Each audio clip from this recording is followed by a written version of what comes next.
आज बात करते हैं टू व्हीलर्स के दुनिया की एंड जीएसटी रिफॉर्म से क्या सभी बाइक बायर्स को एक समान रिलीफ दिया है या फिर कम्यूटर सेगमेंट को फायदा पहुंचाने के लिए प्रीमियम बाइकर्स को पेनलाइज किया है। कितने अफोर्डेबल हुए हैं बाइक्स एंड स्कूटर्स एंड कितना प्राइस ड्रॉप हुआ है, सब बताएंगे आज की इस वीडियो में। तो चलिए स्टार्ट करते हैं। देखिए दो चीज हुए है, 28% से टैक्स घटा के 18% कर दिया है for the bikes and scooters below 350 CC, वेराज जो 350 सीसी से ज्यादा है उस पे भी स्ट्रेट 40% टैक्स लगने वाला है। देखिए ये जो प्राइस कट हुआ है एंड ये जो जीएसटी रिफॉर्म हुआ है उससे जो मास मार्केट कंज्यूमर्स है एंड इवन जो मास मार्केट मैन्युफैक्चरर्स है उसको काफी फायदा हुआ है। हालांकि कुछ ब्रांड्स एंड कुछ मैन्युफैक्चरर्स जैसे रॉयल एनफील्ड उनके कुछ मॉडल्स को काफी ज्यादा फायदा मिलने वाला है, हालांकि नेगेटिव इंपैक्ट भी होने वाला है उनके बड़े मॉडल्स पे। देखिए जो रॉयल एनफील्ड हंटर है जो कि सबसे किफायती मॉडल है रॉयल एनफील्ड के पोर्टफोलियो में, अभी उसकी प्राइसिंग स्टार्ट होगी जस्ट 1.35 लाख से एंड इस पे अराउंड 15,000 का प्राइस कट हुआ है। बुलेट एंड क्लासिक जैसे बड़े बाइक्स जो हमारे पसंदीदा बाइक्स है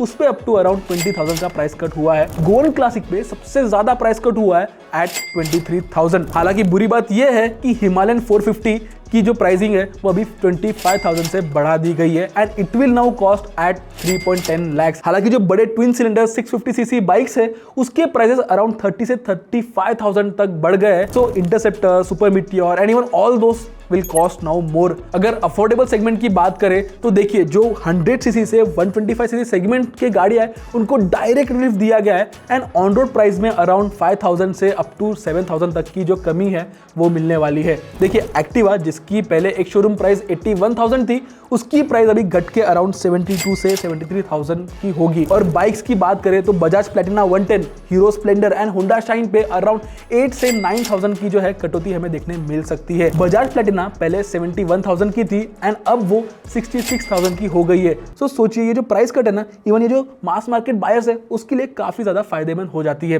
वेराज अगर स्प्लेंडर की बात करें तो स्प्लेंडर की कीमत पहले 79,000 की थी एंड अभी उसकी कीमत चेंज होके 72,500 हो गई है। देखिए ये जो computer and mass market segment है उसका काफी स्ट्रॉन्ग होल्ड है Indian overall two wheeler sales में। अराउंड 65% से ज्यादा सेल्स इसी सारे सेगमेंट से होता है। सो ऑफकोर्स सरकार ने वही सेगमेंट को टारगेट किया है जहां पे डिमांड सही है। देन अभी हम बात करते हैं मिड सेगमेंट के बारे में जिसमें 150 सीसी, 200 एंड इवन 250 सीसी तक के बाइक्स आते हैं and Bajaj Pulsar, Apache, Hornet, FZS इन सब पर अराउंड 10 से 12,000 तक का प्राइस कट मिलने वाला है और यू को तो मिला है। देखिए अगर अपाचे आरटीआर 160 का उदाहरण ले तो इसकी पहले प्राइसिंग 1.34 लाख थी and now it will cost around 1.24 lakh. So 10,000 तक का डायरेक्ट बेनिफिट हुआ है एंड जो 200 से 250 सीसी के बाइक्स है उस पे प्राइस कट और ज्यादा होगा एंड ऑफ कोर्स इसका वैल्यू प्रोपोर्शन और बेहतरीन हो जाने वाला है। देन अभी आते हैं सबसे कंट्रोवर्शियल पॉइंट पे एंड वो है premium bike segment, specially about 350 CC bikes. And यहाँ पर कहानी पूरी अलग है। इससे एक सवाल खड़ा होता है कि क्या प्रीमियम राइडर्स को लग्जरी स्पेंडर समझ के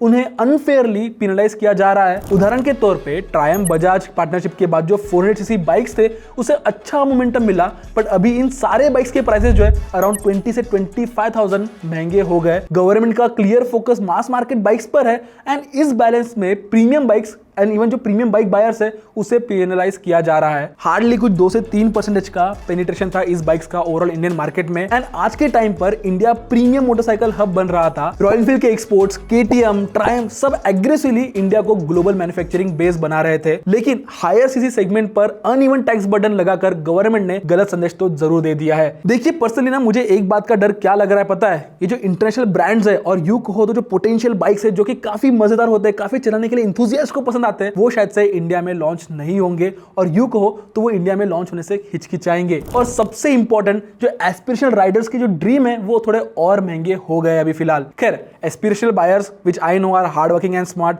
सो they might find a way to buy their dream product, but to be honest इस विषय पे कभी हम बाद में बात करेंगे और यू कहो तो विस्तार में बात करेंगे। But in a nutshell GST 2.0 ने एक तरफ आम कंज्यूमर्स को रिलीफ दिया है लेकिन दूसरी तरफ प्रीमियम बाइकिंग कल्चर को एक झटका दिया है। तो लास्ट में क्वेश्चन ये उठता है कि क्या ये पॉलिसी सिर्फ शॉर्ट टर्म सेल्स बूस्ट के लिए डिजाइन की है या फिर हम लॉन्ग टर्म में प्रीमियम मार्केट का जो ग्रोथ है उसे कॉम्प्रोमाइज करेंगे। देखिए ये सारी चीजों से क्या होता है, जो प्रोडक्ट इंजीनियरिंग है, जो डेवलपमेंट है एंड जो एस्पिरेशंस है वो कॉम्प्रोमाइज तो जरूर हो जाते हैं end of course 350 CC plus के जो बाइक्स है उसके साथ ये जो कॉम्प्रोमाइज हुआ है उससे मैं तो काफी नाखुश हूं। बाय द वे आप हमें कमेंट्स में बताइए कि कैसे लगे आपको जीएसटी रिफॉर्म्स एंड ऑल्सो अगर आपके कोई और भी डाउट्स हो तो हमें कमेंट्स में जरूर पूछिए एंड ऐसे सारे वीडियोस के लिए ट्रैक इन ऑटो को सब्सक्राइब भी कीजिए। तब तक के लिए keep trekking and drive and ride safe.